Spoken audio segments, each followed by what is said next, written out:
పరిశుద్ధ గ్రంథంలో నుంచి ఈ యొక్క దిన భాగాన్ని మనం ధ్యానిస్తూ వద్దాము.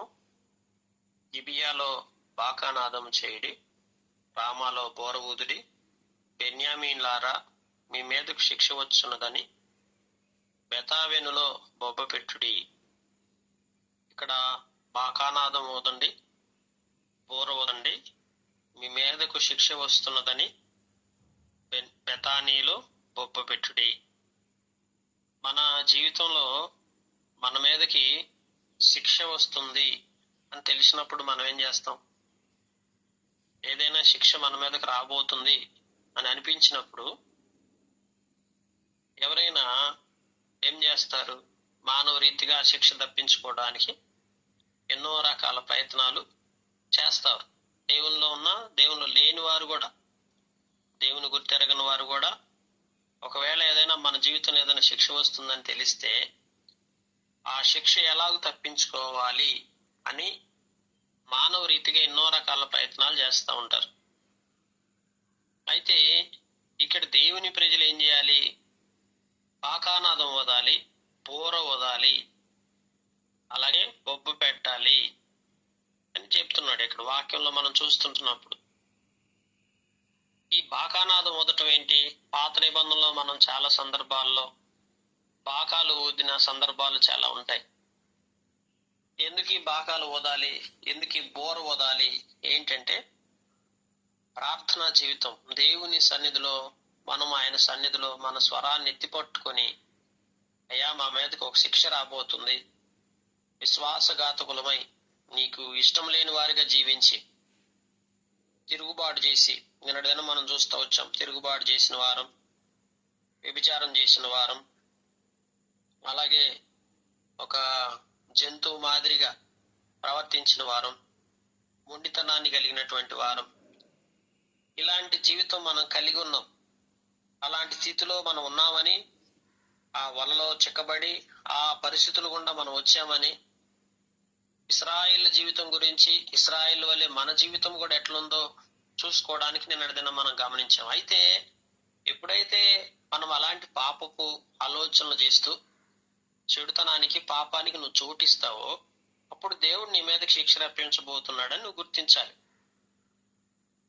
ఎప్పుడైతే శిక్ష నీ మీదకి రాబోతుంది అని గ్రహిస్తావో ఇప్పుడు నువ్వేం చేయాలి? బాకానాదం ఓదాలి, అలాగే బోర ఓదాలి. చాలా సార్లు మనం అనుకుంటాం మనం శిక్షకు పాత్రలు కాదు అనుకుంటాం. ఈరోజు మన కుటుంబంలో ఎవరైనా ఒకరు పాపానికి, చెడుతనానికి చోటిస్తున్నారు అనుకోండి, అప్పుడు శిక్షకు మనం పాత్రలమైనట్లే కదా. ఖచ్చితంగా మనం శిక్షకు పాత్రలమే. ఎవరైతే పాపమునకు, చెడుతనానికి చోటిస్తారో, ఏ కుటుంబంలో అయితే పాపం ఉంటుందో, ఎవరైతే వ్యక్తిగత ఆంతరంగిక జీవితంలో పాపానికి చోటిస్తారో, పైకి భక్తి గల వారి వలె ఉండి అంతరంగంలో పాపము జరిగిస్తూ ఉంటారో, ఇలాంటి వారికి తప్పక శిక్ష వస్తుంది. ఈ కుటుంబాల మీదకి శిక్ష వస్తుంది. కనుక దీన్ని మనం బాగా గ్రహించాలి. అందుకే శిక్షా దినమున ఎఫ్రాయిం పాడైపోయాను, నిశ్చయముగా జరగబోవు దానిని ఇశ్రాయేలు గోత్రపు వారికి నీకు తెలియజేయుచున్నాను. నిశ్చయముగా జరగబోచున్నది, జరగబోవు దాన్ని ఇశ్రాయేలు వారికి నేను తెలియజేస్తున్నాను అంటున్నాడు. జరగబోయేది మనం శిక్ష మన మీదకి వస్తుంది గనుక మనం ఏం చేయాలంటే అలర్ట్ అవ్వాలి. ఒక సమస్య, ఒక కష్టం, ఒక భయానకమైన పరిస్థితి మన జీవితంలో సంభవించబోతుంది అని మనకు తెలిసినప్పుడు మనం ఏం చేయాలి? దేవుని బిడ్డలారా, ఇశ్రాయేల్ మీదకి నిశ్చయముగా నేను శిక్షా దినము నిర్ణయించి పెట్టాను, ఖచ్చితంగా నేను వారి మీదకి శిక్ష రప్పించబోతున్నాను. అలాగే ఈరోజు నీ వ్యక్తిగత జీవితంలో నువ్వు వ్యభిచారానికి చోటిస్తా, నీ యొక్క క్రియలు అభ్యంతరకరంగా ఉండి నీవు దోషాన్ని కూడగట్టుకుంటూ వ్యక్తిగత జీవితంలో ఎప్పుడైతే నువ్వు పాపానికి చోటిస్తా, నువ్వు నడుచుకుంటా ఉంటావో ఖచ్చితంగా నీ మీద శిక్ష రాబోతుంది. అది శిక్షాదినం దేవుడు నిర్ణయించి పెట్టాడు కనుక ఆ శిక్షాదినం నిర్ణయించి పెట్టినప్పుడు ఆ శిక్ష నీ మీదకి వస్తుందని గుర్తెరిగి నువ్వేం చేయాలి? దేవుని సన్నిధిలో అత్యధికంగా కన్నీరు గార్చి, విలపించి, విరిగి నలిగిన మనసుతో పశ్చాత్తాపడి దేవుని దగ్గర వేడుకోవాలి. అయ్యా, నాకు ఈ పాపము నుంచి నాకు విడుదల దయచేయండి, దుష్టత్వం నుంచి నన్ను విడుదల చేయి. చాలా మంది పాపానికి అలవాటు పడిన వారికి ఉన్న లక్షణం ఏంటంటే దేవుని సన్నిధిలో విలపించరు. విరిగి నలిగిన మనసు దూరం అయిపోతుంది. పశ్చాత్తాపం మనసు మనలోంచి వెళ్ళిపోతుంది. కఠిన మనసు వస్తుంది మనకి. ఏమవుతుందిలే, ఇటువంటి విధానానికి మానవుడు అలవాటు పడినప్పుడు హృదయం కఠినపరుచుకొని మరింత నిశ్చయముగా పాపం చేయడానికి ముందుకు వెళ్తారు. ప్రతి వ్యక్తి కూడా అంతే. దేవుని బిడ్డలారా, ఇశ్రాయేలు పాపం చేయడానికి కారణం ఏంటి? వారి హృదయాల్లో కఠినత పెరిగింది. ఏమీ కాదు మాకు మరింత నిశ్చయతగా పాపం చేయడానికి ఇష్టపడుతూ వచ్చారు. అందుకని యోధా వారి అధిపతులు సరిహద్దురాలను తీసివేవ అంటున్నాడు. ఒక నీళ్లు గాని ప్రవహించినట్లుగా మీ మీదకి ఉగ్రత ప్రవహింపజేస్తానంటున్నాడు. దేవుడు ఒక నీటి ప్రవాహం వలె నీ మీదకి ఒక రోజు ఉగ్రత ప్రవహించబోతున్నాడు. ఆ ఉగ్రత వచ్చిన రోజు మనం తట్టుకోగలమా? దేవుని బిడ్డలారా, ఈ రోజు నీ జీవితంలో ఎక్కడైనా ఇంకా పోతున్నామని గుర్తెరిగి, ఆ శిక్షాధనం అనే దేవుడు ఒక రోజు నిర్ణయించి పెట్టాడని గుర్తెరిగి ఈ ఉదయకాల సంబంధు పశ్చాత్తాపడి దేవుని సన్నిధికి వచ్చి దేవుని సన్నిధిలో మనం ప్రార్థించేవారు ఉండాలి, బాకా ఊదేవారు ఉండాలి. గమనించినట్లయితే మరి అననీయ సప్పీరా పాపం చేసి ఉన్నారు. పాపం చేసి కూడా హృదయాలను కఠినపరుచుకున్నారు. ఏం కాదు, దాని గురించిన పశ్చాత్తాప వాళ్ళలో కొంచెం కూడా లేదు. అందుకే వారు మరణించారు. చాలాసార్లు ఏమనిపించింది అంటే, అననీయ సప్పీరా అంత దారుణంగా చనిపోవటం ఏంది, దేవుడు ఒక అవకాశం ఇవ్వచ్చు కదా అని. అవకాశం కూడా ఇవ్వలేదు. పరిశుద్ధాత్మ దేవుడు వచ్చి అడిగినప్పుడు ఏం చెప్పారంటే, మేమేం చేయలేదన్నారు. చూడండి, ఈరోజు పాపము చేసిన దాన్ని ఒప్పుకోకుండా మేమేం చేయలేదని కప్పి పెట్టుకుంటారు చూసారా, అలాంటి వారిని దేవుడు డైరెక్ట్ గా శిక్షించేసేస్తాడు. అంటే ఈ రోజు నువ్వు ఏదైనా తప్పిదం చేసినప్పుడు విరిగి నలిగిన మనసుతో పశ్చాత్తాపడి సరి చేసుకొని పాపమును గురించిన పశ్చాత్తాపం నీలోకి వచ్చి దేవుని సన్నిధిలో వినపించి ఏడ్చి బాధపడతా నువ్వు ప్రార్థన చేస్తా ఉంటే, పాకానాదం అవుతా ఉంటే, దేవుని బిడ్డలారా, కొంతమంది అయితే పాపమునకు చోటిచ్చిన సందర్భాల్లో బూడిద జల్లుకున్నారు. గోనె పట్ట కట్టుకున్నారు. వాళ్ళ మీదకి గోనె పట్ట కట్టుకొని బూడిద జల్లుకొని విలపించి ఏడ్చి ప్రార్థన చేసినటువంటి వారు చాలా మంది ఉన్నారు. కొంతమంది హృదయం కఠినపరుచుకొని చెడుతనాన్ని పాపాన్ని కూడా లెక్క చేయకుండా ఏం చేస్తుంది అన్నట్టుగా దాన్ని అలానే ఉంచి కఠినపరుచుకొని విరిగి నలిగిన మనసు లేకుండా పశ్చాత్తాపడకుండా కన్నీరు గారి ఏడవలసిన చోట ఏడవకుండా ఎప్పుడైతే హృదయాన్ని కఠినపరుచుకున్నారో అలాంటి వారు డైరెక్ట్ శిక్షణ అనుభవించారు. పశ్చాత్తాపడిన వారికి దేవుడు ఎక్స్క్యూజ్ చేసిన సందర్భాలు చాలా ఉన్నాయి. సంసోను పాపం చేసినప్పుడు గానుగు దిప్పుతా ఏడుస్తూనే ఉన్నాడు రోజు. ఎందుకంటే పాపము చేసినప్పుడు దాని శిక్ష మన మీదకి వచ్చినప్పుడు మనం రోజు ఏడవాల్సి వచ్చింది. దేవుడు ఒక మూలం కూర్చోబెట్టేసేస్తాడే నిన్ను. అలాంటి రోజు నువ్వు ఎంత వెతికినా, ఎంత కన్నీరు గార్చినా, ఎంత విలిపించినా ఇక మరలా దేవుడు నీకు అవకాశం ఇవ్వకపోవచ్చు. అందుకే దేవుడు మనకి ఇచ్చిన అవకాశాలు సద్వినియోగపరుచుకుందాం. దేవుడు మనల్ని అందుకంటాడు, ఎఫ్రాయిములు మానవ పద్ధతులను బట్టి ప్రవర్తింపగోరువారు మనుషుల పద్ధతులను బట్టి ప్రవర్తించొద్దు. ఎఫ్రాయిములకున్న లక్షణం ఏంది? మానవ పద్ధతులను అనుసరిస్తున్నారు. మానవ పద్ధతులు మనందరికీ తెలుసు, పనికిరావు మానవ పద్ధతులు. చాలా మంది దేవుణ్ణి అనుసరించేటప్పుడు మానవ పద్ధతులను పాటిస్తున్నారు. ఇప్పుడు మానవ పద్ధతులు దేనికి పనికి వస్తాయండి? మానవ పద్ధతులు అంటే తెలుసు, ఇతర మనుషులు చెప్పినాయి. కొంతమంది అంటా ఉంటారు, ఏమ్మా వాక్య ప్రకారం నడుచుకుంటున్నామంట, వాళ్ళు అట్ట చెప్పారుగా, వీళ్ళు ఇట్ట చెప్పారుగా అంటాం. వాక్యం ఏం చెప్తుంది? వాక్య ప్రకారం నువ్వు ఎలా ఉంటున్నావు అది చూసుకోవాలి. కానీ అక్కడే చాలా మంది మానవ పద్ధతులు అంటే ఒక మనిషి చెప్పింది నమ్ముతారు, నమ్మి దాన్ని అనుసరిస్తూ ఉంటారు. వాక్యం పక్క వెళ్ళిపోతుంది. ఈ చెప్పేవాడు కూడా మానవ పద్ధతులు గల్లోడే. మానవ పద్ధతులు గల్లోడు ఇంకొక మానవ పద్ధతులు గల్లోడు చెప్తాడు, ఎట్టుండో చేయం కాదని చెప్పి అక్కడే పాడైపోతారు. కొంతమంది ఆత్మీయత నేర్చుకోరు, ఇతరులకు నేర్చుకోకుండా అడ్డుగోడగా కూడా ఉంటుంటారు. అట్లాంటి వాళ్ళు కూడా గ్రహించండి. వాళ్ళు ప్రార్థనకు రారు, వచ్చే వాళ్ళని కూడా రానియరు.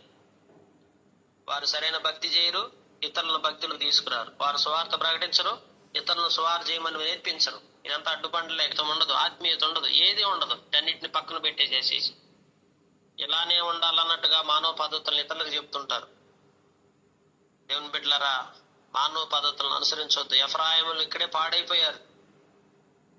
ఈరోజు నీ జీవితంలో దేవుని వాక్య ప్రకారం నువ్వు ఎలా జీవించాలి? వాక్యం చదువు, ధర్మశాస్త్రాన్ని ధ్యానించు. దేవుని వాక్య ప్రకారం ఎలా జీవించాలో, ఎలా నడుచుకోవాలో దేవుడు నీకు నేర్పిస్తాడు. అన్ని విషయాల్లో వాక్యానుసారంగా నడుచుకో. ఇతరులతో నీకొద్దు, నిన్ను దేవుడు హెచ్చించడం ప్రారంభిస్తాడు. ఇంకొకటితో నీకు పనొద్దు. ఒకడు భ్రష్టుడైపోయాడు, ఒకడు పాడైపోయాడు అంటే భ్రష్టుడైపోయిన వాడిని నీకెందుకు? చాలా మంది మానవ పద్ధతులను బట్టి పాడైపోతున్నారు.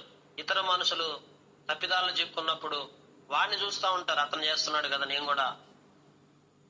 అతను పాడైపోతాడు, అతనికి శిక్ష ఉంటుంది, నీకు శిక్ష ఉంటుంది. కనుక మానవ పద్ధతులను అస్సలు పట్టించుకోవద్దు. మనిషి చెప్పేది నమ్మొద్దు. మరొక మనిషిని ఆదర్శంగా తీసుకొని నడవమని దేవుడు చెప్పలేదు. ప్రభువైన యేసుక్రీస్తు వారిని ఆదర్శంగా తీసుకో. మాదిరి ఆయన, నడిపింపు ఆయనది. నారు పోసినా నీళ్లు పోసినా ఏమీ లేదు. పోసిన వాళ్ళలో ఉన్నదల్లా ఒకటే. నీలో ఆ మొక్కను పెంపొందింప చేసిన వాడే ముఖ్యం. కనుక ఆయన అనుసరించు. ఆయన ప్రకారం నువ్వు ఎట్లా జీవించాలి? ఒకసారి మానవ పద్ధతుల ప్రకారం చేసేవాళ్ళలో బాధింపబడుదురు. ఖచ్చితంగా బాధ వస్తుంది నీ జీవితంలో మానవ పద్ధతులు అనుసరిస్తే. అధిక శ్రమలోకి వస్తావు, శిక్షింపబడతావు. దేవుని బిడ్డలారా, ఆ శిక్ష మన మీదకి రావడానికి కారణాలు ఇవన్నీ కూడా. అందుకనే ఎఫ్రాయిములు చిమ్మట పురుగు వలెను, యోధా వారికి వత్స పురుగు వలెను నేనుందును.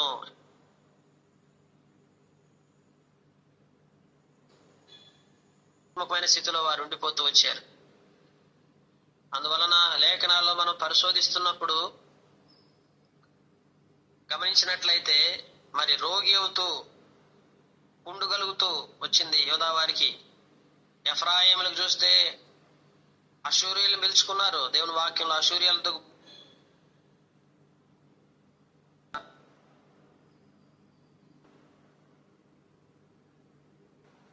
మరి స్వస్థపరచు యెహోవాను నేనే అంటున్నాడు. దేవుని వాక్యంలో చూడొచ్చు. నెట్ కొంచెం ప్రాబ్లం ఉన్నట్టుంది, దయచేసి గమనించండి. కనుక దేవుని వాక్యంలో చూస్తూ వచ్చినప్పుడు ఎఫ్రాయిములకు సింహం వంటి వాడును, యోధా వారికి కొదమ సింహం వంటి వాడును. నేనుందును. ఎట్లా ఉంటాడంట దేవుడు? ఒక సింహంలాగా, ఒక కొదమ సింహంలాగా నేను వారిని పట్టుకొని చీల్స్తాను. నేను వారిని కొనిపోదును. విడిపించువాడు ఒక్కడును లేకపోను. దేవుడు విడిపించడా? ఎవరు విడిపిస్తారండి? దేవుడే నీ మీద శిక్ష నీ మీదకి అనుమతింపజేసి అనారోగ్యాలకి, రోగాలకి నేను అప్పగిస్తే ఇంక నేను రక్షించే దేవుడు ఈ భూమి మీద ఏ డాక్టర్ కాపాడగలడు? ఏ వైద్యుడు నిన్ను స్వస్థపరచగలడు? ఎవరి వల్ల కాదండి. ఎందుకంటే నీకు కేవలం చేయాల్సిన పని ఏంటంటే మనసు తిప్పుకొని నన్ను వెదకు వరకు నేను తిరిగి నా స్థలమునకు పోవుదును. తమకు దురవస్థ సంభవించగా వారు నన్ను బహుశీఘ్రముగా వెతుకుదురు. మరలా మనం దురవస్థ సంభవించి దేవుని సన్నిధికి వచ్చి దేవుని వెతికి, దేవుని సన్నిధిలో శీఘ్రముగా ఆయన వద్దకు వచ్చి ఆయన వెతికి ఆయన్ని దగ్గర బ్రతిమలాడుకొని మనసు తిప్పుకొని పశ్చాత్తాపడి సరి చేసుకొని మళ్ళా ఆయన సన్నిధికి వచ్చి ఆయన వెతికేంత వరకు దేవుని జీవితంలో ఆ శిక్షని తొలగించేవారు మరొకరు లేరు. కనుక దేవుడు నిర్ణయించిన శిక్ష, దేవుడు అనుమతించిన శిక్ష మరి ఇంకే మానవుడు, ఏ డాక్టర్ గాని, ఏ వైద్యుడు గాని మన జీవితం నుంచి తీసివేయడు.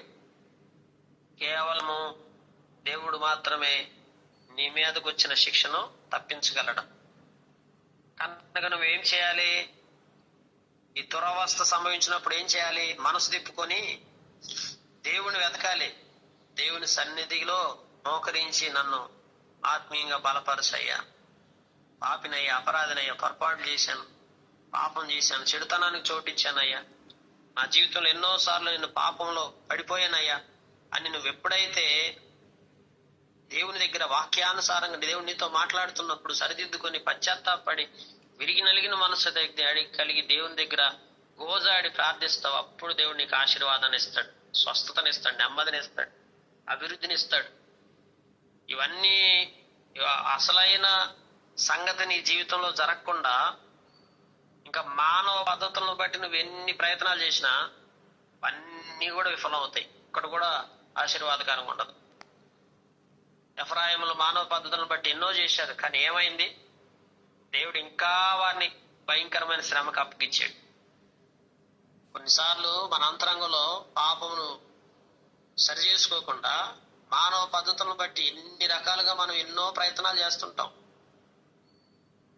దేవుడు అంటున్నాడు, మానవ పద్ధతులను బట్టి చేసి వాక్యానుసారమైన ఆత్మీయత కాదది. అది ప్రార్థన ద్వారా దేవుని సన్నిధిలో విరిగి నలిగిన మనసుతో అపరాధాలను తొలగించుకొని పాపము నుంచి విడిపించబడి సరి చేసుకొని దేవుని క్షమాపణ కొరకు ఎదురు చూసి దేవుని కరుణ, దేవుని దయ, దేవుని వాత్సల్యం, దేవుని జాలి కొరకు నువ్వు ఎదురు చూడాల్సింది పోయి అవన్నీ చేస్తూ వచ్చాడు. మానవ పద్ధతులు అన్ని అనుసరించాడు. శిక్ష అలాగే మానవ పద్ధతులు అనుసరించి తప్పించుకుందామని ప్రయత్నాలు చేసిన వాళ్ళు కూడా బైబిల్లో చాలా మంది ఉన్నారు, కానీ వారి వల్ల కాలేదు. వారి జీవితం ఆశీర్వాదకరంగా చేయబడాల. ఎవరైతే తగ్గింపు కలిగి వినయతే వారిని ఆశీర్వాదకరంగా చేసి దీవెనకరంగా చేస్తూ వచ్చాడు. దేవుడు వారిని గొప్పగా ఉంచుతూ వచ్చాడు.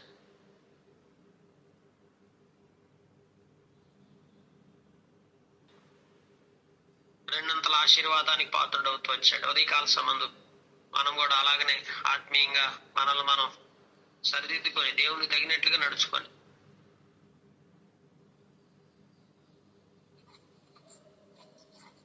కనిపెట్టేవారు లాగా దేవుడి మాటలు దీవించును గాక. ప్రార్థన చేసుకుంటూ